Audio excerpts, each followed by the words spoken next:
Hey, it's Shan here. This week I speak with one of my favourite surf journalists. Actually, no, he is my favourite surf journalist, and actually a journalist I like in general. He's a podcaster, surfer, and he's a seeker. It's Mr. Jed Smith. Those of you that are into surfing, you'll have heard of the Swellians podcast. Jed is the creator and co host on that show with Vaughan Blakey, aka Vaughan Deadly.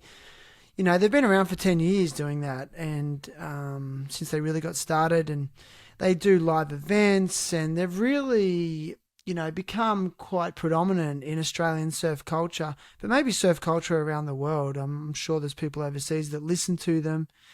They, in my opinion, are covertly shifting surf culture. So Jed talks about that in this episode, how there's this real association with surfers as being sort of like larrikins, sort of like maybe drug taking, alcohol drinking, charging, adrenaline filled sort of animals, and they still are that. Surfers are definitely that in a lot of ways, and especially in Australian culture, there's a huge element of, larrikinism.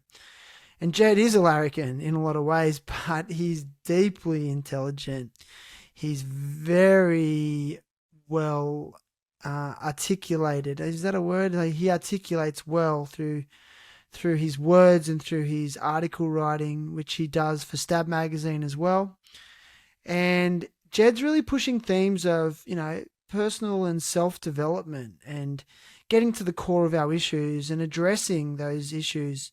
He's really open about his battles with PTSD, maybe some brain damage from CTE through his days of rugby league playing and street fighting, which he refers to quite often.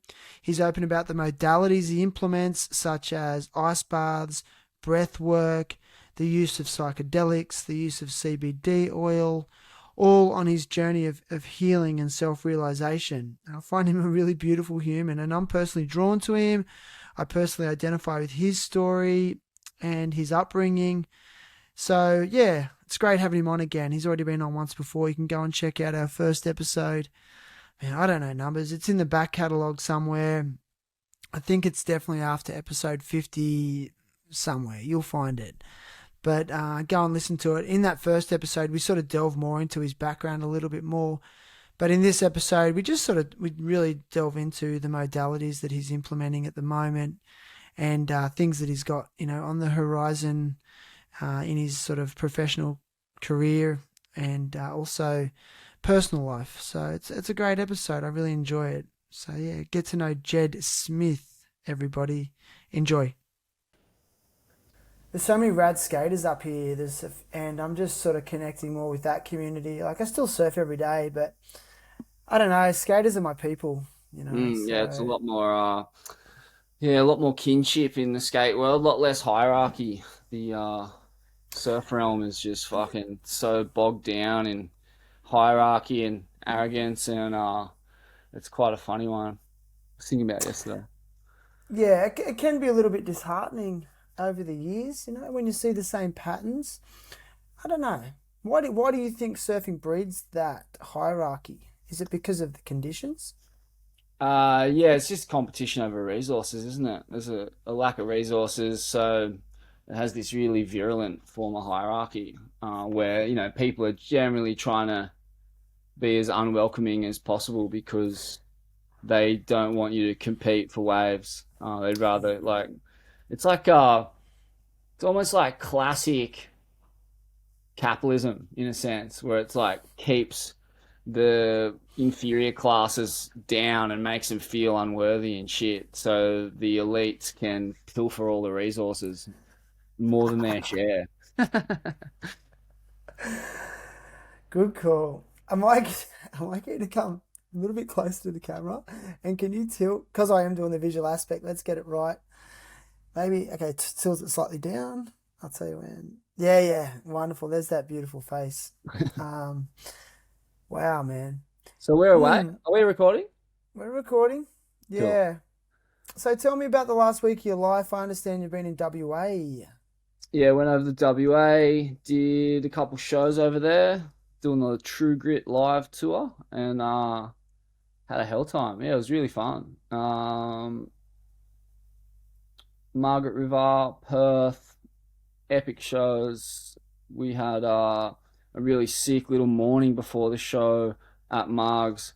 We did a kind of like a swellness, mini swellness thing. We all, about 30 of us, did Wim Hof and yoga and got in the ice bath. And yeah, it was so powerful, charging up with all of those people like that. Yeah, that seems to be a big part of your life at this stage. Can you tell me, what's been drawing you to the ice bath and the deep breathing, the Wim Hof breathing?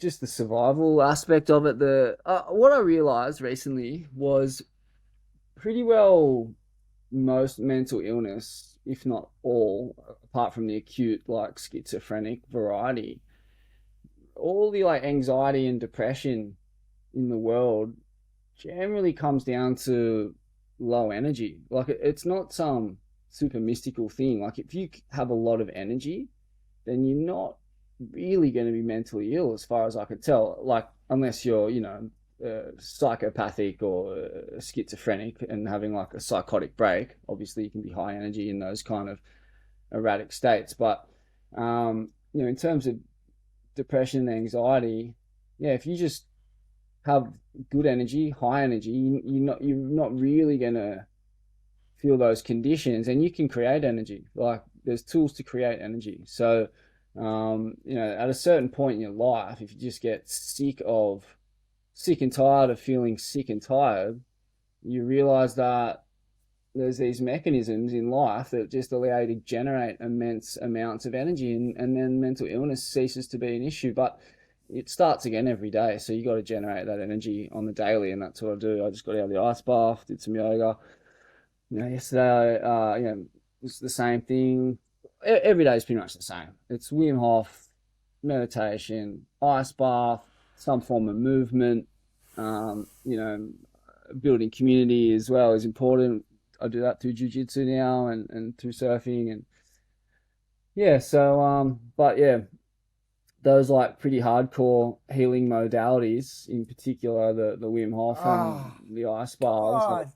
they just generate so much fucking energy, man. It's undeniable. Like, Wim Hof is all about generating adenosine triphosphate, ATP, which is essentially, it's the way I understand it, it's almost similar to steroids in a sense, but it's like a energy steroids. Like it just charges your mitochondria up. So the mitochondria are the cells inside your body that store energy and control energy and release energy. And as you get older, your mitochondria deteriorate, so your energy levels often begin to decline. But whilst that is somewhat the natural process, you can create energy. Like I said, there's techniques that allow you to just fucking pump yourself right up. And Mm.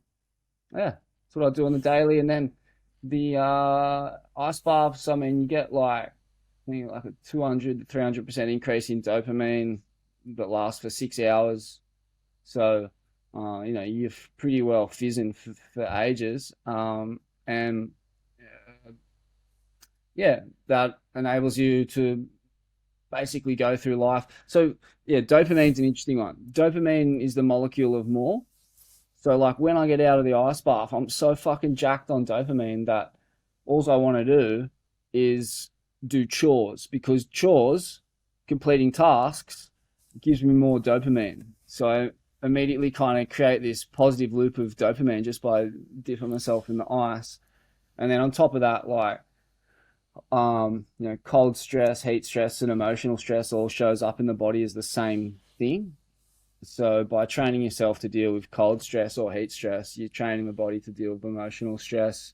And yeah, so next time you get triggered or lose your temper or whatever, um, your body doesn't flood with cortisol, the carcinogenic stress hormone that cancels serotonin and prevents any feelings of happiness. Just leaves you feeling that searing, anxious, jabbing pain for a day or days or weeks, or can go on indefinitely until you snap yourself out of it with some Wim Hof and an ice bath.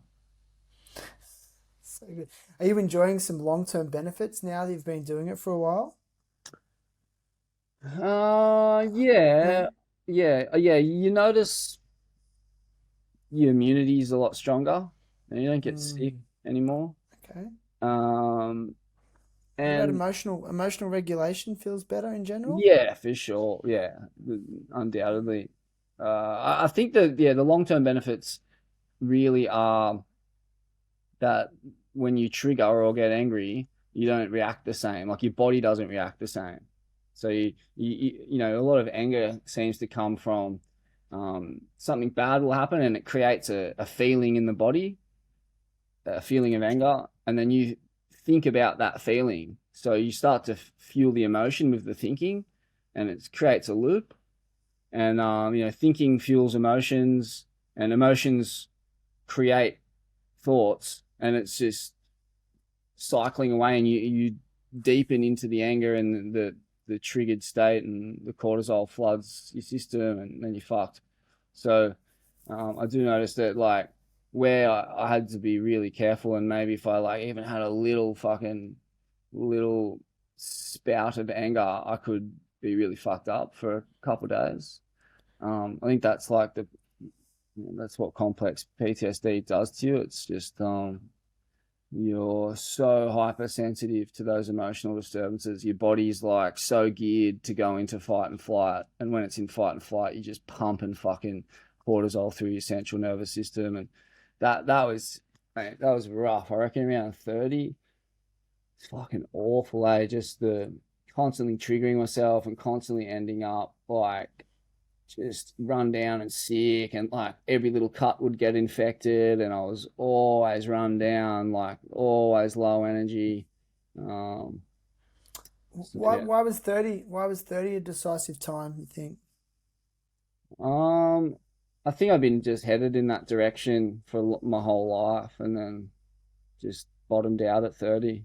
Yeah, couldn't Like, had nowhere to run anymore. yeah, exactly. It has to Mm. break at some point. If you're living that lifestyle and you're unaware of it, you just eventually get to a point where your body and brain and emotions are all deteriorating, and it's all just apexing, and you can't get through life, and that's when you're on rock bottom, and that's when all the suicidal thoughts start to overwhelm you, and intrusive thoughts and stuff like that. And then at that point, it's usually when people reach out and begin to seek help at that point. But fuck, man, it's hard to get good help in this culture when most of the solutions come in a little packet in the form of pills, or you go into some fucking 7-year-old white-haired GP for advice who stopped learning the day he walked out of his university.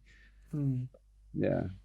An interesting scenario with our system in regards to they have a mental health plan, to make access to a psychologist, more affordable. You can get 6 sessions, you go to your GP, Yeah. and it was great. I was like, and I found an awesome psychologist, and I utilized it. Got these Mm. cheap psychology sessions, and then I was in a situation where I had to get insurance for something. I had a mortgage at the time, and they asked, "Oh, have you got a history of mental health, or ever been on a mental health plan?" I was like, Mm. "Well, just being honest, you can't." Yes, and it fucked with my premium, and they No wouldn't insure me way. for certain things, and I'm like, it's so I was put at a disadvantage. I wasn't prescribed medication. I just needed someone to talk to, and I was given some awesome solutions, really around breath work and meditation. He's Mm. an awesome psychologist. I had him on the podcast recently because he's an advocate practitioner for a psychedelic assisted therapy, Mate, that's and amazing. You lucked out there, because I mean, generally psychologists are pretty good in my experience. They were all, I've seen many, and that they were all good. But it's just that at a certain point, you realize that you know you're the master of your own destiny. Like, that's the reality of it. You can't fucking talk your way out of this shit. Like, they can offer you some tips and advice. Like, if they're putting you on the path of breathwork and meditation and psychedelic assisted therapy, that's amazing. Like, that's what they should be doing. Um, But at the end of the day, you still got to do that shit every day. And at a certain point, you realize that like that's what matters. It's not talking to people. It's just waking up every day and doing that shit. And That's what he that's said. where I'm He's at. like, I can tell. He said there's no shortcuts. He's been a psychologist for 18 years, and he said it's the people that lean into the pain are the ones that get the best outcome. And he said when someone has a psychedelic experience, it's not enjoyable for most of that time if they're really going deep. Yeah, And never they've got, enjoyable for me. I fucking get my ass kicked by psychedelics most of that's the it. time. That's what he said. And he's like, so, you've got to do the work. And that's, he said, that's the biggest problem is people trying to run away from pain and suffering. Whereas you lean into it, that's when you get the long-term benefits. But it takes work. So I think that's why I'm drawn to you because you're pretty vocal about it. Do you get many people reach out to you in regards to it? Yeah, we get lots reaching out through Instagram on the podcast channel, the swelling or whatever. And yeah, it's definitely, I don't know if satisfying is the word, or it's fuel for the fire, I guess, to keep doing what I'm doing. Because obviously, like a big part of the podcast is celebrating the degeneracy and the alcohol and drug fueled escapades of surfing culture. And a lot of the time at the live shows and that, like everyone gets real intoxicated. And I'll have like maybe one or two beers during the show, and there's all kinds of shenanigans going on. But I do notice that the personas that we adopt and the culture that we kind of celebrate and laugh about is in essence really toxic and dangerous to people. It really is. Like even smoking pot, I've come to realize is far from benign. It's very damaging when done more than twice a week. Like it. Man, I got stoned last night and it fucked my sleep. So today I'm feeling tired and low energy and anxious a little bit. And obviously I went through all the disciplines that I do, and I'm feeling a lot better. But I can see that how it's acting in my system. And it's there's studies out there. I think the Huberman Lab did a great episode on weed where it's like, if you smoke I weed love that guy. chronically, which is like 2 or more times a week, you're likely to get depression. Like that's pretty crazy. And 2 or more times a week, fuck, it's like it.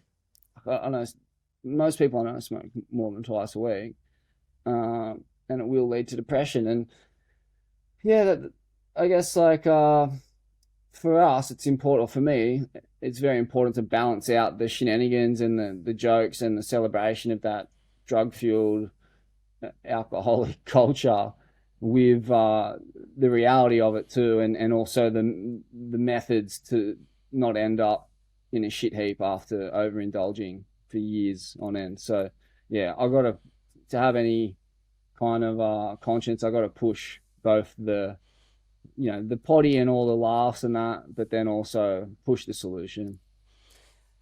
Personally, I kind of feel like you're covertly shifting the culture. How do you feel about that statement? Yeah, that's how I kind of think of it. Do I you? think of it, yeah, like, I get that you're just not gonna, you're not gonna bring people into the fold of taking care of themselves and that wellness space with by wearing linen pants and speaking spiritual tropes. That healing shit, it seems to exist in this space that's so alienating to your average blue collar person. And yeah, it's definitely my mission to get information and healing methods in front of the people who need it most, which is the poor and the working classes. They suffer, working 6 days a week, fucking swinging shovels in heavy debt, getting taxed to the shit house. Like it's hard, and there's a lot of stress. And so yeah, I want to get those things in front of those people and also get rid of the stigma around them. And that's why we do these wellness or swellness events, and we get very atypical swellness patrons down there. Bra boys like Richie Vikulik and Yeah. two-time world champion turned ice addicts like Tom Carroll turned reformed ice addict, like meditated his way out of it, essentially. Unbelievable. Yeah, I know. And ex-soldiers, and we get people who have lived the most hardcore lifestyle that you can imagine, and they have seen the light and the truth at the end of living that lifestyle. And really, no one gets out of that lifestyle alive or with a family intact or feeling well. Like it fucking it ends in heartbreak and a shit show 100% of the time. So this is all just truth, I guess. It's all true.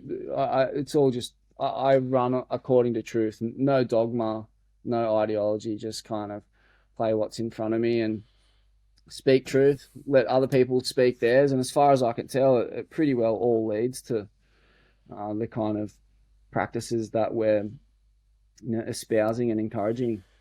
I also think for you, being a long time journalist and podcaster, interviewing, countless amounts of people, you probably see these patterns emerge. You see the same themes occurring in a lot of these guests, especially within that culture. So I think it's a pretty valid observation, really.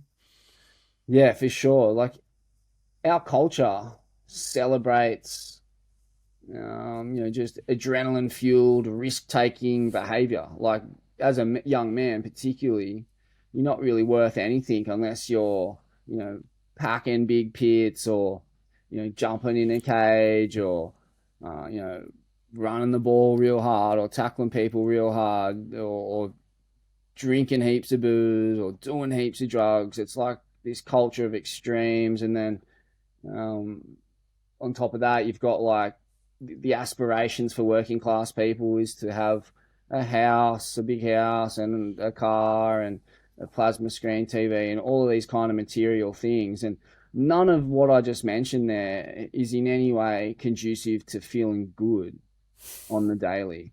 In fact, it's almost all set up to make you feel like shit, or it will eventually make you feel like shit. I loved football, and I love training in martial arts and fighting and stuff like that. I don't love fighting, but I love the training aspect to it all. And there is some positives in that space as long as you have the right mentors and guidance while you're undertaking it all. Yeah, I'm with you there. It's funny. I've been more drawn to violence. Like I love controlled violence. I think Mm. almost compassionate violence. Like I'm heavily into MMA. I don't want to have a fight, you know. But I listened to a podcast you did with Sterling Spencer, and that shook me up, because I started thinking about the amount of head knocks I've had in my life and times where I've probably been concussed but just not even acknowledged it. Sometimes it's pulling into a closeout or a barrel and not coming out. Sometimes it's like a heavy duck dive and then you get ragdolled because you couldn't get deep enough. There's been times on my skateboard where I've been knocked out twice, cold. Mm. And then I look at the patterns of my life and I'm like, man, like, do I have CTE? So I notice you talk about CTE a fair bit. Where are Mm. you at with that? Do you want to enlighten us a bit more? Yeah. Well, so I'm going to start with that one. I mean, CTE, I forget exactly what it stands for, concussive traumatic encephalitis or something like that. Yeah. And it's basically a condition sustained from too many head injuries. Um, Very common in combat sports. Probably the worst for it is your rugby league, rugby union, and NFL. And boxing, obviously, also really bad. But the UFC actually has a really good protocol in terms of taking care of people when they do get knocked out. You got to spend 6 weeks, I think, just on the sidelines, not doing anything, and that's Mm. key. Like it's all about how to take care of it in the immediate stages after a head injury. Mm. Where I'm at with it, yeah, like well, the average rugby league player, professional, has I think 37 concussions and maybe something like somewhere around like 10 were out cold. It's ludicrous numbers. Yeah. And, I was fairly elite at football, but not, like, didn't go to that next level playing for money. But even at that level, I still had something like 12 to 15, not all playing football, but the majority. Um, and I think I was out cold maybe 3 or 4 times. But a couple of those injuries will just wallopers, man. Like the worst was surfing when I was a kid, just fracturing my skull and had bleeding on the brain, essentially what the injury Owen Wright had. But we got to it a bit quicker, so I didn't have the gnarly deterioration that he had. Also, it happened at a different age. I don't know if that factors into it, but then, you know, Yeah, I think that's a big one. yeah, and then from that point on, I probably could have just hung up the boots then and stopped doing any kind of combat sports, but instead I had a year off and went back into it as hard as ever. And yeah, I went absolutely mad to the point, like in my early 20s, like after all the fucking fighting and street fighting that goes on in the peripheral of playing football, it's just like a fucking hoodlum fest, isn't it? Like you're playing football in South Sydney, like these beefs spill out outside the field into the nightlife and so on and so forth. So you just end up, by my early 20s, I was fucking, man, I didn't care whether I lived or died. Like I was happy to die in the street fight, and I just didn't the thought didn't bother me. Like I looked at 30 as ancient, and that I actually didn't think I was gonna live past 30. I had like I guess maybe most young people think that, but yeah, I remember just thinking, oh, I'm gonna be fucked by 30, so whatever, like live fast and hard now. And as it turned out, I was pretty well fucked by 30. It's a it's a I just long. think I think it's a common age, like you said before. You summed it up pretty good. I think that's when it catches up with people. You can only run for so long. Like it hit me at 30, and I just was in this state of, and I really identify with you, Jed. Like I always have. I mean, I'm a fan of the podcast and your work, but I identify because I see the similarities in our childhood and our behaviors, and yeah, and then hitting that rock bottom around 30, where I just didn't care if I lived or died. But it actually, then I sort of battled it for another 5 years, and I got to 35, and that was when the big one, and it's for me, it started with like, well, I've got to stop drinking or using any Mm, substances because I thought that was the problem. But really, what I was doing is just I was trying to numb, mm, what was going on in my head and self-medicate, that common, yeah, that old adage of self-medication. Yeah, and so when I took the alcohol and the substances away, it's like my actual life felt more raw than ever because all of a sudden I'm feeling healthier and yeah. I'm feeling shit. You're feeling I'm shit, like, yeah, oh no, fuck, and this is scary, yeah. And then you start looking for answers, and I'm now 46, and it's only now I'm starting to find this inner peace through utilizing the modalities that you do, and Mm, but it's sometimes it's great, and then there's other days where it's just like, oh, I'm done with this shit. I can't do this anymore. I don't know. mm. Can't do Sounds a what? bit more, can't do life. Like Oh I'm just yeah. like, and I get, you can easily get weighed down, But but those days, like I still maintain that if you do 6 rounds of Wim Hof on those days, you'll be fucking and have a cold shower or an ice bath if you got one. Like you'll be straight back into the fight. you Like reckon? yeah. Well, have you done it like on those days when you're feeling? Yeah, yeah, you're right. Yeah, I've drifted away from it, and I probably need to. You've actually reminded me. I probably There's your should get answer, back to bro. it. Thanks, man. Like, there's no easy way to put it. Like it's like yeah. I can remember at the start of at the start of the journey, just dipping my toe in. Like that's what you do at the Yeah, start. You're like you do like a session of breath work, like intense breath work, and it's like fuck, that was intense. And like you kind of think in your head, surely I'm good to go for a few days or a week or a month now, yeah, and it doesn't work like that. It's a daily thing, and no one wants to kind of admit that to themselves until you just got to hit rock bottom enough times, and then you're like fuck, like it's fuck, like I know what I have to do. Psychedelics actually taught me this, like what you're saying, how you get some pretty unpleasant psychedelic experiences as I've had and you've had, and the learnings that come out of those painful trips are so profound, and then you have to integrate it. And the learnings were like breath work, movement, meditation every day. You don't get a choice. That's just it. And I think like everyone should really do that. And I think it's actually built into a lot of cultures to do that. Like I agree. the really faith-based ones anyway, like all through Indonesia and yeah, I guess the Hindu and Islamic worlds. Like there's so much prayer, which is meditation. It's the same thing, and a bit of sport here and there, or just even it could be just farm work on your little plot of land. Like that's movement and meditation wrapped up. And I don't Yeah. know whether they're doing intense breath work. They probably don't have to because they don't really play rugby league. So Obviously, I can just sort of feel you're on a spiritual path, but that term spirituality, it's kind of a cringy term for the working class yeah. dude, labourer, who probably needs to hear it the most. I mean, wherever you at with that, do you feel yourself wanting to align with a religious denomination, or are you developing some kind of relationship with a higher power of your own understanding Yeah, I in this think process? spirituality just means thinking about someone else than yourself. Like that's all it is. It's just fucking not being a self-absorbed moping cunt that's bringing everyone down around you, you know? So like um yeah, that's the motivation to do all that shit in the morning. That's the whole point you do it is to be better for the people around you. That's spirituality. That's Yes. all it is.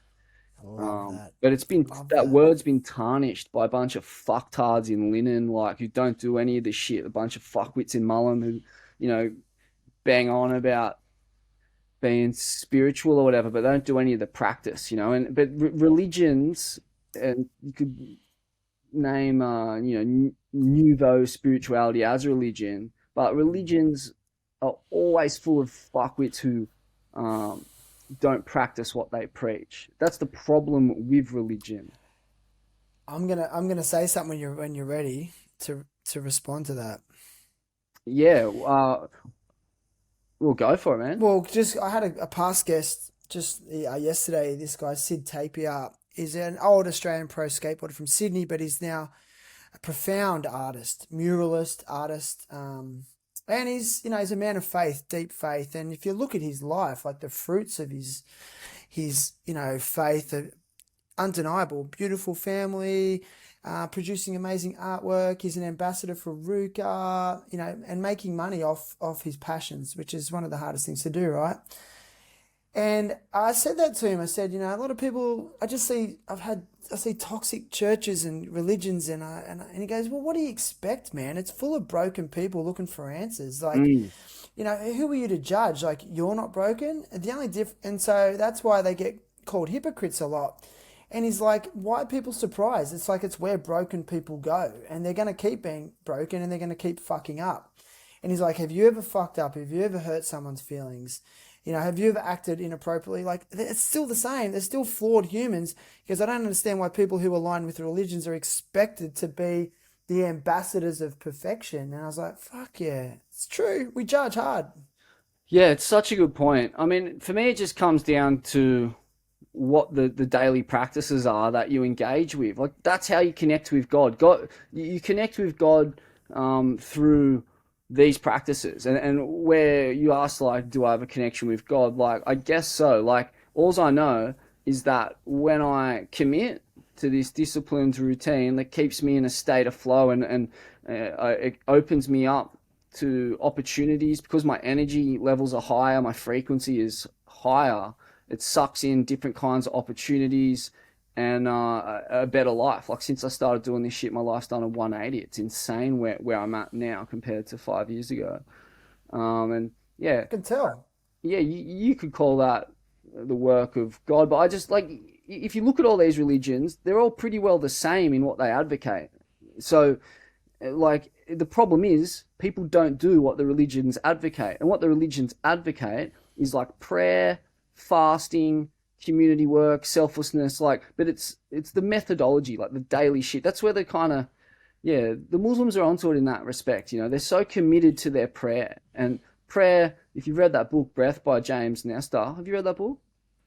Incredible book, but it makes this insane point that across all religions and even like the ancient, I don't know if you call them religions, but say like the Native Americans and um, they all have prayers or chanting that reduces breathing to 5.5 seconds for an inhale, 5.5 seconds for an exhale, and that's 5.5. breaths per minute. It's like this tripped out Fibonacci sequence, and they all figured it out Wow. individually of each other.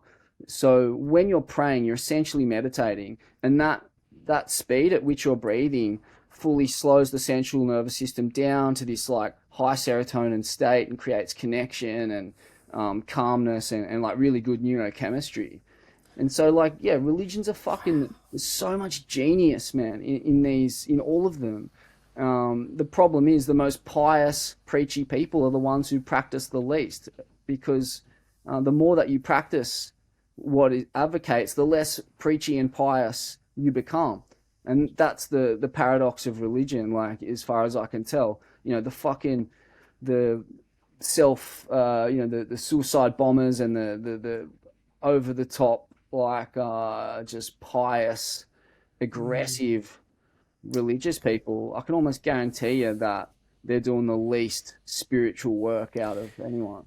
But the ones that are doing the regular spiritual work, in my opinion, they're surrendering their self will constantly. So, Mm, Islam, they're praying 3 times a day. So they're constantly surrendering their self will and having like essentially an ego death every yeah, time. You exactly. know, and I think that the human like that's the human condition, is battling that ego and that self will, and because that's when it leads into things like pride and fear and anger and hatred, and then that manifests in their behaviors and actions. And on the worst scale, it's like it becomes dictatorship, and death and murder and genocide. So yeah, I know it's good analysis, bro. Yeah, no, that's what it is. That giving yourself up to a higher power, like the surrendering, the letting go and just trusting. But that's key. I took acid the other night at the Blues Fest, and that was the big realization, was just let Mm, go and trust. That was the big epiphany. But yeah. it's one thing to realize that. To integrate it, you can't integrate it through thought. You can only integrate it through practice, through dissolving the ego on a daily basis. And that's where the practice comes into it. And, I don't advocate ideologies or dogma. I just advocate practices, because you'll reach the conclusion on your own. That's the beauty of it. That's the fucking genius of all this shit, is that you don't have to tell anyone to think fucking anything. You tell them just to do this shit, and they'll arrive at the destination perfectly. Everyone gets to the same place. And it'll change and evolve on the way. It's going to change and evolve for you. Like, you found something that's working at the moment, but that may change. You don't know. And it's funny, my psychologist friend mentioned, like, with these psychedelic experiences and the integration of them into your, daily life. He said he feels that a lot of people are losing the experience that they had in their psychedelic experience, and it should be like a small part of a big plan, like a small part of the jigsaw puzzle. There should be Mm. preparation, and then post. He said the post practice is more important, as important as the experience, because it's great to have these realizations and these downloads during the experience, but then they can be forgotten and lost and not put into practice, and then it's lost. So 100%. Yeah, the yeah, integration's everything. I was listening to a podcast with Rick Doblin on Joe Rogan just last night, and that's what he's saying. Like, it really, the critical component to psychedelic assisted therapy is the therapy. Like, it's the most important part. It's also the most time consuming and expensive, and the most problematic when we talk about going down this path of legalized psychedelic assisted therapy, which believe begins in July in Australia, first country in the world to yeah. do it. Well, I know But some stuff about it now. Keep going. yeah, yeah. So it's just, it is that the integration and the therapeutic process that makes it so valuable. Otherwise, it is worthless, man. You just keep getting the same fucking message. It's like Timothy Leary said, or one of them said it anyway. When you get the message, hang up the phone. But people don't do that. They just keep getting the same message over and over again, and thinking, you get a brief respite. It's like a full, it's like Wayne Lynch says, LSD is like detergent for the brain. It scrubs your pathways and you get a fresh crack at it the next day. Like, the afterglow of a psychedelic experience is probably the best bit. Yeah. But you'll end up back in the same neural pathways, aka rut, very quickly if you don't integrate what you learned from the psychedelic experience. Yeah, it's kind of sad after talking to my friend. He was like, the actual it's psychedelic assisted therapy through the legal avenues is going to be inaccessible for most people. It's our government's just going to it's over regulated. It's going to be really expensive. He said it's for the average person. It's going to be like $10,000 to $20,000 to do that, to do it down that way. And he said it's going to take a very long time before it's accessible to the people that really need it. Mm. It's going to be for the upper class and the top end of society who can afford it. People who've also had a long-term relationship with just particular psychiatrists. So it's going to be interesting to watch it unfold. But I mean, it is a step in a direction, you know. Oh yeah, it's a So major positive step. Like there's no two ways about it. And yeah, you're right. It's shaping up as being very costly. I think, yeah, Rick Doblin was saying in that was podcast, he? the therapeutic process is around about 10 to 15 grand US Oh, was it? Okay, I haven't listened to it. at this point. But who knows? Like, there'll be permutations that come out of this. There'll be probably a massive boom in underground therapists. There'll probably be a lot of therapists who waive that fee because they believe so adamantly in what they're doing and the mission they're on, or they'll do it for a lot less. So there's a lot of altruistic actors in the world, particularly in that space. And I mean, what's tripping me out at the moment is just seeing this next generation come up and how popular these non-drug therapies are. Like just like you asking me, about getting rid of the stigma of breath work and meditation. It's kind of already happened as far as I can tell. Like it's right there. Like fucking, I got family that play professional rugby league. Like the whole team does Wim Hof together. I met Wim Hof the other day in Sydney, and there was professional rugby league players there, and these guys are the most warrior spec cunts on the planet. They're fucking huge. They're just like the biggest maniacs, but they're there doing the Wim Hof. And it was interesting actually when I met Wim Hof and did the ice baths and that with him. Like, fuck man, he doesn't miss a beat. This guy, like, he had put thousands of people through these ice baths, and he's there, carrying on, cracking jokes and that. But the people he had around the ice baths were all the hoodlums. The hoodlums, the Nautica wearing, gold chain wearing, Hauso kids, Islander kids, like they were there helping people in and out of the ice baths, like facilitating these things. So he fully gets it. He's like, get these methods to the people who need them most. And then that's where it starts. That's really where the journey starts for society. If you want to actually change shit, you start at the bottom and go up, not the fucking other way around, I reckon. But yeah, that said, you change the hearts and minds of the ultra rich and the elites, and yeah, they're gonna let go a lot of resources to the bottom, which will allow them the time to spend on healing themselves and whatnot. So it works kind of both ways. I think we're approaching a point in history where it's coming from both directions, and it's going to meet in the middle in some kind of fucked up utopia. Mad. Hope so. I hope so. Have you been actually diagnosed with PTSD? Yeah, yeah, Okay. yeah. Complex PTSD. Yeah, I mean, yeah, that's like the consequence of single mother who was beaten up and then become violent herself, and then the fucking flow and effects of that for me are just thinking that violence is a means to solve conflicts. And you Like, know what?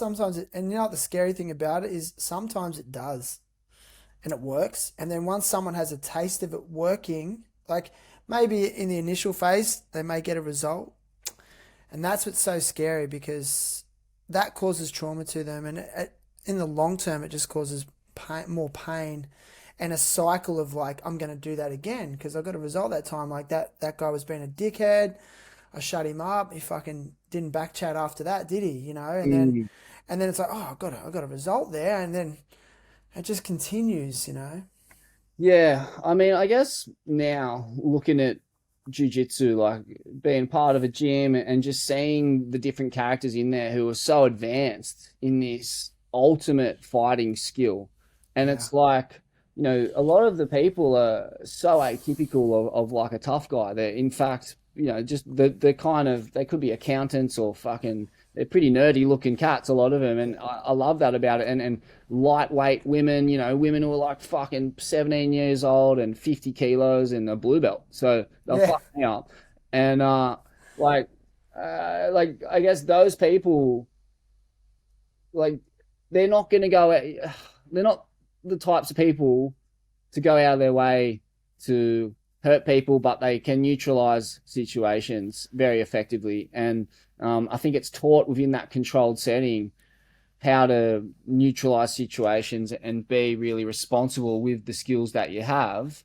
And you have this place to get it out of your system in the gym, and you don't really feel like flexing on people after that. But yeah, you have the power to do so. Yeah, and I don't know, it's changed the whole paradigm of like street violence and violence now, because you don't know who's a fucking blue belt in jiu-jitsu. It could be anyone. You don't know. I don't fuck with anyone in the street. Oh man, you just got Dude. no clue. But I think, doing that type of training, it breeds self-confidence in a positive way. Yeah, And exactly. I've So you don't had, have to take shit. yeah, and I've had a lot of fighters on here, UFC fighters, and I was training at the same gym as Alexander Volkanovski, and I had Jamie Malaki on here who fought in UFC 284. He's a bit of a veteran of MMA. And again, you were hang out with this guy, and he's the most peaceful, calm gentleman you'll ever meet. And I said, why? He goes, well, there's two things. One, I'm always too fucked from training so hard. Mm, And I'm so tired, I don't want any trouble. And yeah. then, but then two, he goes, I had another friend, Jarrett Wilbraham, who's a professional fighter.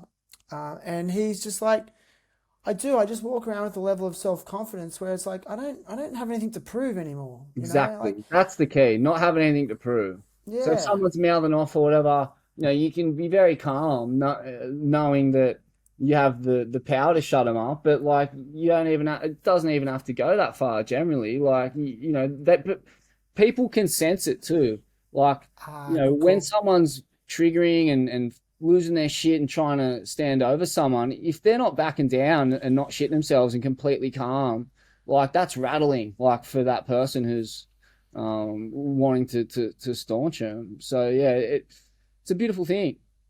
I think so, man. I think so. So let's talk about where you are in life now. From my perspective, I see that you're doing a lot of work with the podcast. I see that you're still writing for Stab Magazine. And tell me about the Wellness Summit that's going to India, because I actually wanted to go to it. I was really hoping to make it, but my lifestyle is just not allowing it at the moment with my responsibilities. So, what's going on with that? Yeah, so we did that Swellness event first in Crescent Head, and Yeah, that was amazing. Like, that was so insane. Like I kind of touched on it before, just getting, it was a couple hundred people there, I think, or 100 people or something, and yeah, just had all these absolute just bastions of resilience and fucking hard out living there to tell us what they'd learned in their pretty up and down journeys. And we all engaged in these healing methods together. And the energy boost was fucking like plutonium grade, like, just so off tap. We were just like so buzzed up, and we levitated out of there. It was nuts. Like, it just such proof of concept. So it's like any excuse to get a crew together and go around, generating the energy on the daily, and then connecting and seeing what opportunities you suck in as a group with that heightened energy and heightened frequency. So that's amazing, what dude. India is. It's like each day we'll be doing, breath work, meditation, and yoga. We'll be hiking around the Himalayas. We'll be, doing community work while we're there, and just seeing where it all leads with a collective consciousness that's a fucking fireball of goodwill. And raising your vibration. Exactly. Raising it as a group. It's easy when you do it as a group, and Okay. the benefits are also amplified somehow. Like, I was chatting to James, our Wim Hof instructor, and I was asking him about that, because I do Wim Hof every day, but when you do it with 50 other people, it feels very different. Like it's a lot. It's just more intense. It's more euphoric. And I was like, what is that? Like, and he was saying, there's nothing in the science about that. That can't be proven. It's just there's a magic to it when you do that. And I don't know what it is. That's when you enter that kind of connection with God, religious kind of mentality, because it's like, wow, what is that thing that's coursing through us that enables us to, as a group, amplify? Like, it's like it's giving us a sign. It's like a sign from the heavens that, yeah, if you connect and do this together, you can multiply the energy, multiply the goodness in the world. And man, it's psycho. So yeah, we'll be doing that in India. I think this may still be open. I think there's 10 of us on the pilgrimage, and yeah, if you're interested, I don't know when this is going to air, but jump in very quick because it's about to shut. But up the swellings at gmail.com if you want to jump on board. And yeah, there'll probably be a surf trip somewhere, or there'll definitely be surf trips tacked onto the end of it if that floats your boat. There'll be people going to Sumatra, Sri Lanka, and elsewhere. So yeah, just a really powerful and positive experience in a part of the world that's very holy. You know, it all starts in Dharamshala, where the Dalai Lama and all the Tibetan exiles live, and then yeah, we'll just be meandering around the Himalayas. Are you going to tack on a surf trip yourself? Yeah, I will. Yeah, not. I'll probably just wait till I'm there. We have board storage in Delhi, so just drop the boards off at the airport, and then pick them up on the way back through, and head off somewhere. I'll kind of have to wait and see where that place is. India is an obvious one, but when I was in Bali last, I connected with a guy who has an awesome, accommodation in Abe in Sri Lanka. And obviously much more mellow waves, but it sounds like the experience would be crazy there. Elephants, wild elephants still roam around on the beach and stuff while you're surfing, and sounds pretty cool. But Yeah. yeah. Hey, on another note, like, where are you at with your podcasting journey? It seems like you're banging out a lot of episodes. Are you still really inspired with it? Yeah, yeah. It's what keeps me going. Like, I was chatting to a couple lads last night. There's guys on building sites who depend on it to get through their day. So that's why I do it. Yeah. That's why I do it. Yeah. Yeah. When I was growing up swinging shovels, it was all about the 2KY big sports breakfast every morning, 3 hours of fucking sports chat. And, we're not quite providing that level of content, but we're trying to, give people some laughs and some fucking guidance where possible. And, just give people some entertainment while they go through the rigmarole of their daily life, daily jobs. So good, dude. So good. It's funny, I went through a phase of it where I'm just like, oh, why do I do this? It's so much work. And then you fall into this pattern of like, oh, it's not sustaining me an income or a lifestyle. Like, it's a grind. And then I was sort of feeling like I was just going to give up on it. But then I got some guy from England message me. He goes, "Hey, I'm a window cleaner on sky rises, and I'm up like 30 stories hanging on an abseil, and I've got your podcast in my ears while I'm wiping Epic. windows. And I just was like, dude, he's like, thank you so much. Like, it gets me through the day. I'm like, no way. And then I've had like house painters are a common one as well.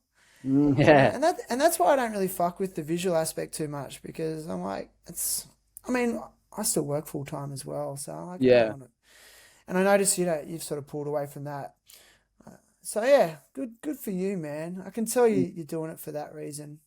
Well, yeah, I mean, and we've been doing this for 10 years. Like, all right, when I started it, I was on my own or with another boat, Ryan, and that was 10 years ago. And very early adopters of this medium. Like, I didn't know of any podcasts in Australia at that point, and I didn't find out about Joe Rogan for another 5 years after I started a podcast. Like, the only one I knew of that existed was Mark Maron's podcast. Mark Maron's podcast was amazing, by the way. Worth checking out. I don't know if he's still doing it, but he's the ex-Saturday Night Live comedian, very similar to Rogan, and he had the biggest dogs on his podcast, including the sitting president, Barack Obama, who come to his garage and was on his podcast. And It's a trip. yeah, it is a You know, trip. one of the first surf podcasts I listened to was this one called Lipped with Neil, like Neil Ridgway was doing it. Remember Neil Ridgway? Yeah. And I was like, that's pretty rad, you know.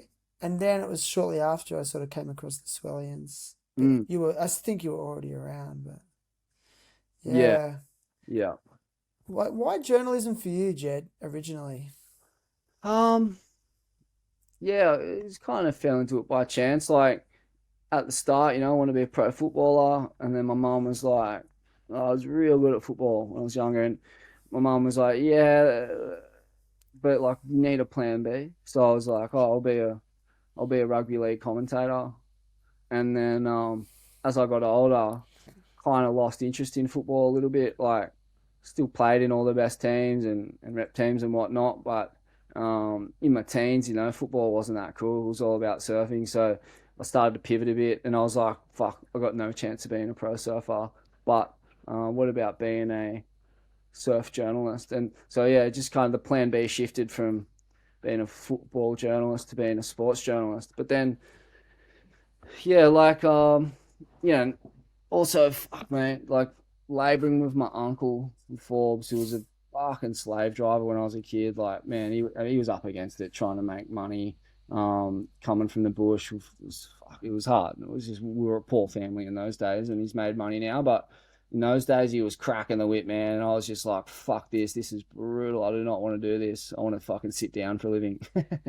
So yeah, that really motivated me to get off the job site. Um, and yeah, ended up in getting a job at a surf mag, stab mag back in the day, and a few years of that though, and I had a gutful. It was just so fucking boring, man. Writing about sport or like even just surfing every day, it just was so boring. And I was like, I grew up in a very poor but very educated and politicized household, so like I was very exposed to just the fucking ridiculous horseshit of capitalism from a young age. Just constantly have to move house because landlords were putting the rent up on us, and just the lack of compassion, and also just the greed, sickening it all was. And so as I got older, I wanted to have a crack in the mainstream journalism space. I didn't have any connections in that world really, so that was quite difficult. Um, because that's the way the media works. That's why it's so crooked. Is that you got to have it's who So you don't know Did you no. transition to News Limited? Did you work for Yeah, News Limited one for a guy I bit? did know was Fred Paul from who worked for Stab and the Australian, and he helped us get one article up, I think, for the Oz, which was about Dingo Morrison, and then maybe there was one other surf one. And then once you got those two little runs on the board, you can then use that as a bargaining chip to pitch to other people and be like, look, I wrote for these two people. So it was always my intention to get out of that sports space and just maneuver through the fucking matrix to a point where I could write real stories. And they're never opinion. It was always the same thing. I would get a thesis or a hypothesis from various characters on the ground, just people living their everyday life, suffering under some system failure. I'd talk to them about the system failure, and then I'd ring up a university professor and be like, are these complaints legitimate? Like, what's your take on this shit? So you would go from the punters getting fucked, and then you would ask the professor for their take on it, and that way you get like the full scope of an issue, I guess. And I applied that methodology to just some of the fundamental levers of capitalism, basically housing, commute times, gentrification, um, racism, or race, not necessarily racism, but just race. Yeah, and it was a really interesting period, man. That was super frustrating, that period, because I worked for fucking peanuts for years, probably running at a loss a lot of the time. And but I saw how it all worked, man. I saw exactly how that media realm worked in terms of the kinds of stories and the kinds of truths that they deliberately squash and marginalize. And that just motivated me to go harder at it. Like not not accept that. And then podcasts come on the scene, just as I was kind of in parallel with when I was working for the newspapers and experiencing the corruption of mainstream media. And yeah, podcasts are just, mate, there's no gatekeepers here. We can say what the fuck we want. It's amazing. Yeah, and did you like the fact that it was a longer form sort of platform to really convey and express the truth?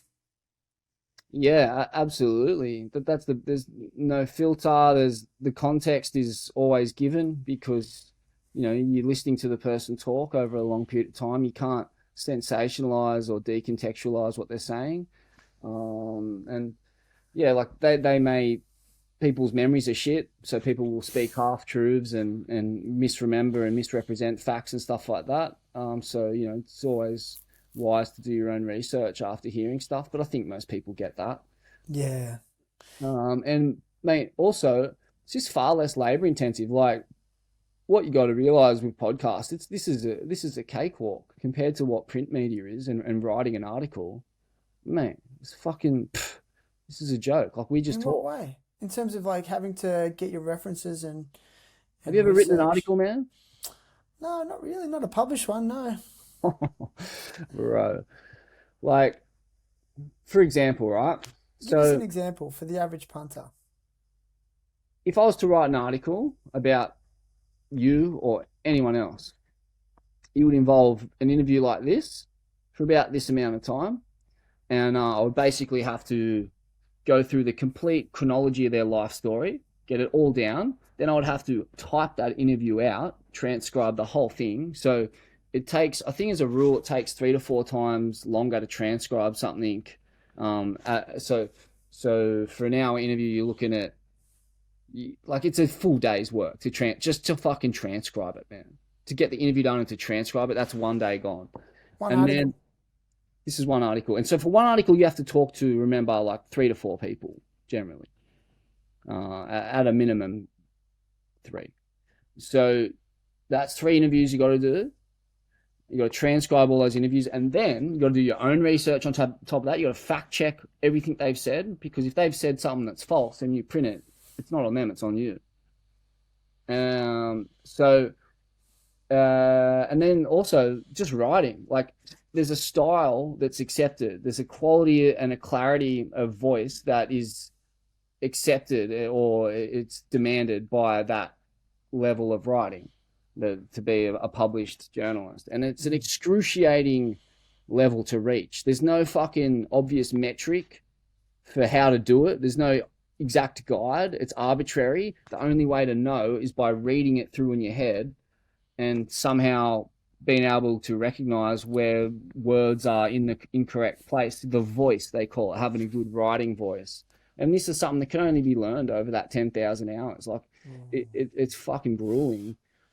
And And then how do you gauge the success of that article? exactly, well, it's gauged these days on clicks. So you can write the fucking most exhaustive, um, well written, well voiced article, but if it doesn't get clicks, you're out of a job. They're not gonna pay for it to get done. So they tend to just go for the lowest common denominator, which is bloody yeah, just freaking sensationalist, drama fueled, like high emotion. They really try and go towards articles and news that will generate an emotional response, Gotcha. which is, I don't think it's helpful or an accurate portrayal of the way we live. Like, this, yeah, they really, news is like all the news is generally the extremes of life, like, is depicted in the news, not the banality of being an everyday working class person. Those things don't ever fucking rate a mention. It's always just like extreme examples of living. Do you have a level of compassion then for, you know, article writers and journalists who write for mainstream publications? Fuck no, not at all. It's a crooked reptilian industry, man. I hate it. The reason I don't is because, like, they're generally what those people are.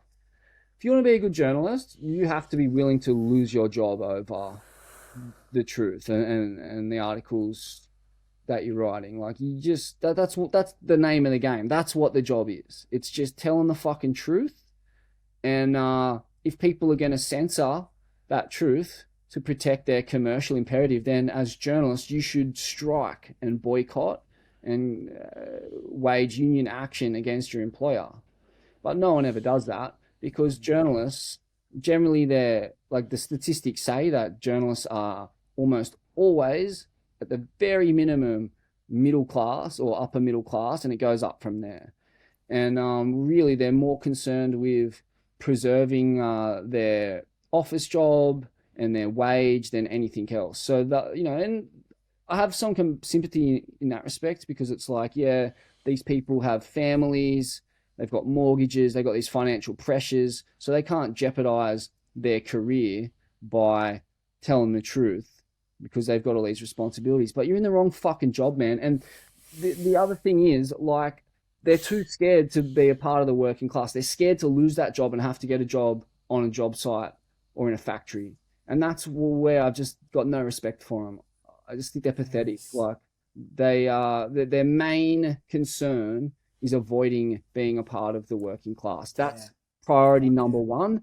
And everything else comes underneath that. And if that is your priority number one, you are already completely compromised. Yeah. You nailed it in terms when you said that you're in the wrong job. If you can't do it and tell the truth because of your lifestyle, you're in the wrong job. So I guess that's where I find a lack of compassion for them too. Yeah, man. Like the most common cause of death for journalists is assassination. And like if you're going to do journalism correctly, one of three things will happen to you. You'll either be knocked off for doing it, you'll be marginalized, and you'll be poor.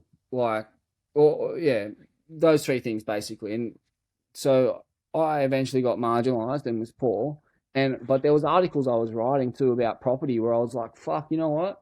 Like, I think I'm talking about crooked politicians here, but I know that the mafia runs concreting in the city, you know, like, so it's not too hard. Like, I remember taking my name off stories for News Limited because I was like, fuck, you know, like, I know what happened to Juanita Nielsen in The Cross for writing stories just like this in the 70s. She was knocked off by organized crime, and happens all the time. Like, journalists getting killed or roughed up or intimidated is so common. So yeah, but most journalists don't do it the proper way. They just do it the soft way and live a fairly comfortable, albeit depressing life. That's their So your article writing for Stab magazine comes from just pure joy and passion? No, that's it's my job. I do it for money. Okay. Yeah, like there's nothing at stake in surfing. You know what I mean? What's at stake? It's just a bunch of dudes flapping around in the ocean. Like there's just not. It's why I got bored of it. Like there's not a whole lot of meaning or in it. Like it's fun. It's frivolous. I was gonna say it's fun. But like that's why the podcast exists, because we can have fun with it. But it's pretty hard to have fun with articles writing. I'm not good at that anyway. I haven't learned how to write funny shit. So, but you seem to always write, even in the surf space, articles that are thought provoking and provocative, and different to the average surf article, in my opinion. Have you heard that before? I guess so. Like, but I mean, at the end of the day, I don't write that much about surfing. You know, I think the space between my last two articles was months. So, you know, yeah, I pick the eyes out of one meaningful issue every now and then and write an article on that. But that's as far as I can tell. There isn't that many meaningful stories in surfing. Yeah. Like writing profiles about people are super meaningful because characters. Yeah, everyone has a story. Everyone has their cross to bear in life. Everyone has had to triumph over adversity, and profiles are great to read. They're just fucking torture to write, and I don't see the point in writing them when I can just call someone up and talk to them and they can tell their own story. Why do you need me to tell it? So podcasts are a much better way to do a profile of someone because they Yeah, can just dude. tell their own story. What are some episodes of late that stuck with you or had an impact on you? I know you. Look, I'll preface that by saying I'm sure you enjoy every guest you have on, but what are some standouts for you in the last sort of 6 months? Because you've done some pretty profound ones, bro. Mate, let me just get a drink of water first, and I'll Yeah, answer that. no rush. That's Yeah, yeah, all. yeah. I won't keep you too much longer, man. No, Um, it's all good. I cooked it. I should have got the water at the start. I filled it up, and then I just went an hour without drinking water, dying. yeah, Fucking. I intermittent fast every day. Mm, So I wake up, I'll drink 2 liters of water with Himalayan pink rock salt in it, epic. and then drink black coffee. I just love coffee, but I find it just really kickstarts my like Mm, digestive system and cleans out my guts and coffee's great. fuck, Yeah, I feel no, so good. mate, I generally do the same thing. I do the same thing exactly. Bit lazy with the water though. That's critical with the salt and the water. You got to Hydrate. put something in it. Yeah, you do. Hey, crucial. And I also like I have the coffee, the black coffee sometimes, but I love having my like coconut cream coffee, my paleo coffee with a bit of MCT oil in it. But I don't know if that takes me out of fasting. Yeah, I think it does because I have this coffee where it's got MCT oil, turmeric, gin, and ginseng in it, and oh, I love No it. It's by way.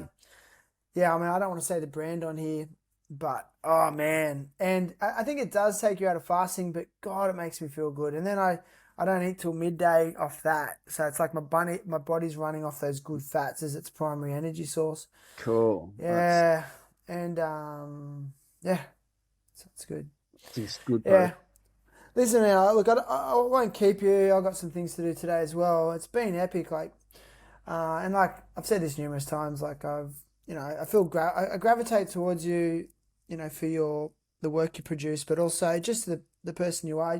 Some people you identify with more than others. It's just how it is. Oh, So appreciate that, just bro. yeah, for sure. So tell me that I want to just recap some of your recent episodes. I asked you that. Yeah. What are some standouts for you? Uh, Can't think of any.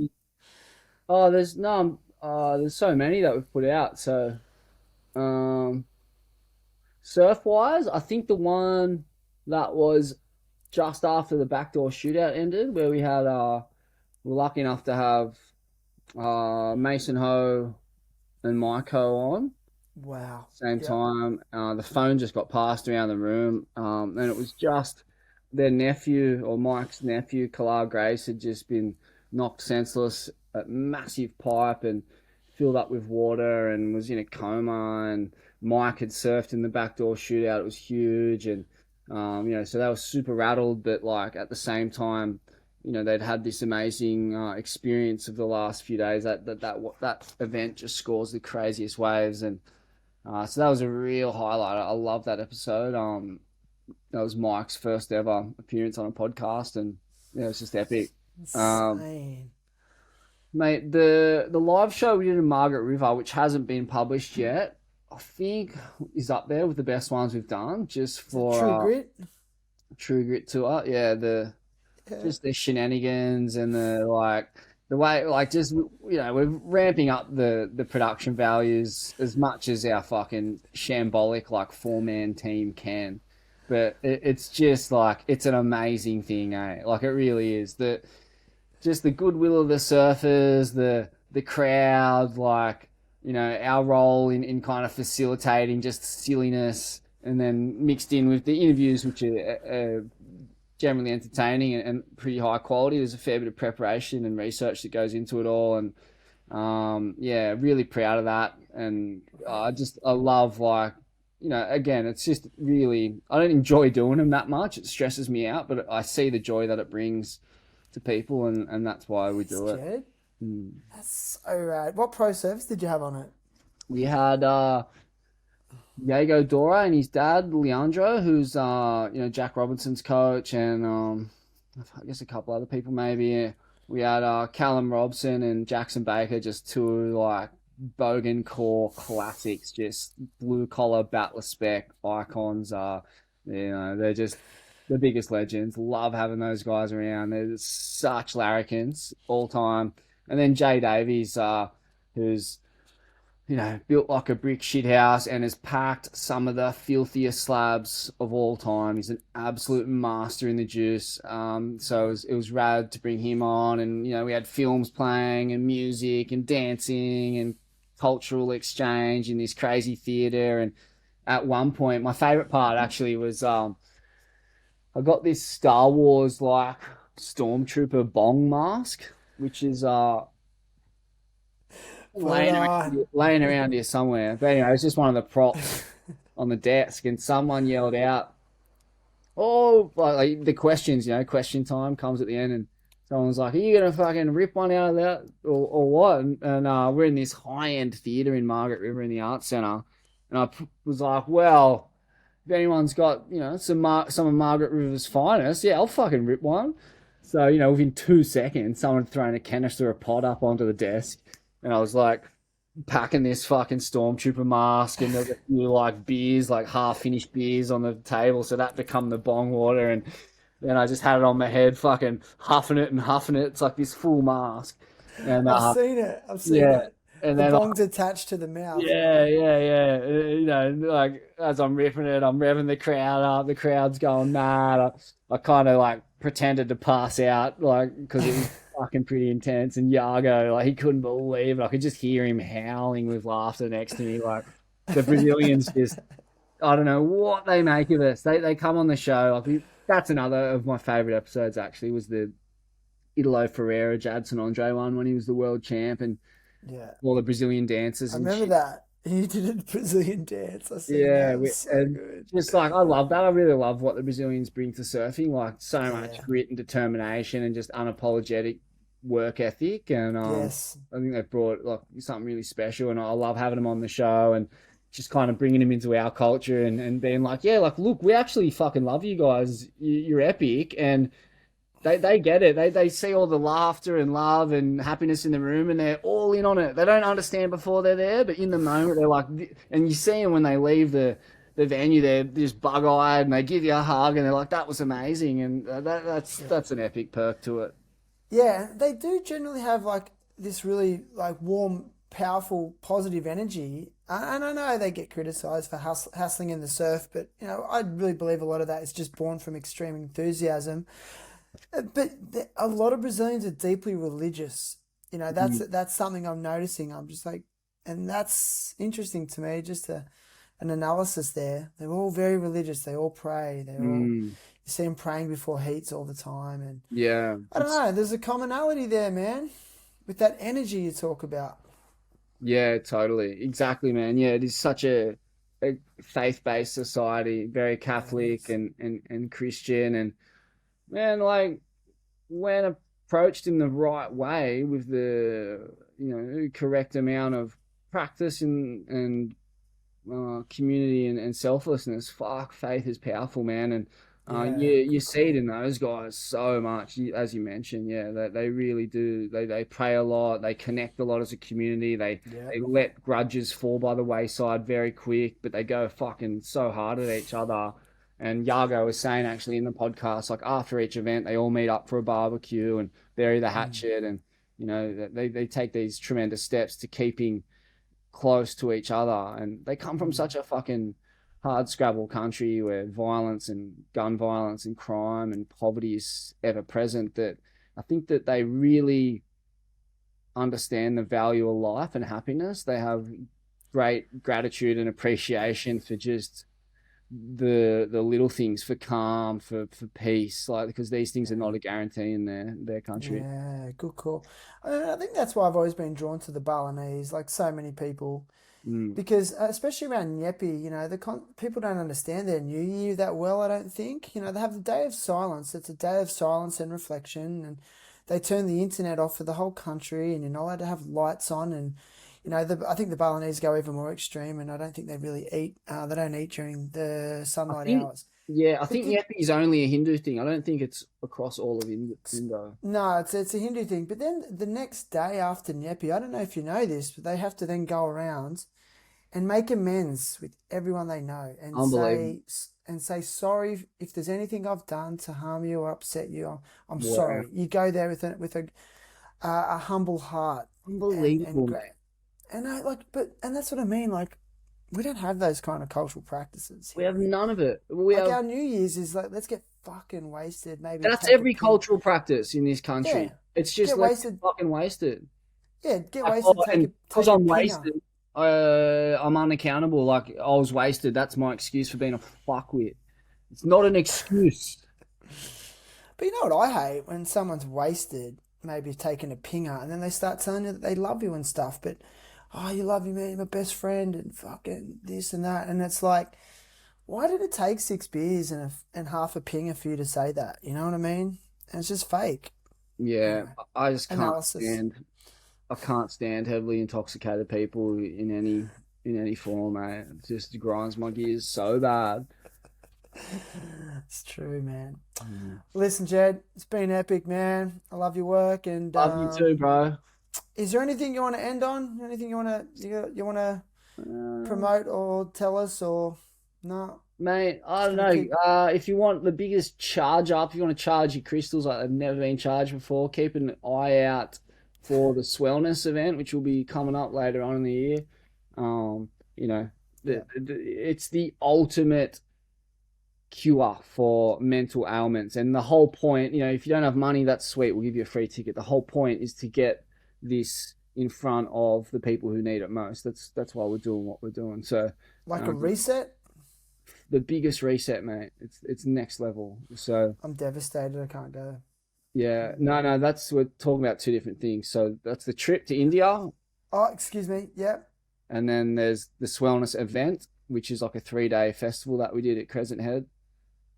So that's going to happen again. So Yeah, India's like a bonus. yeah, it's just a trip Yeah. born out But of that. what's up next for you aside from those things? What else is in the works?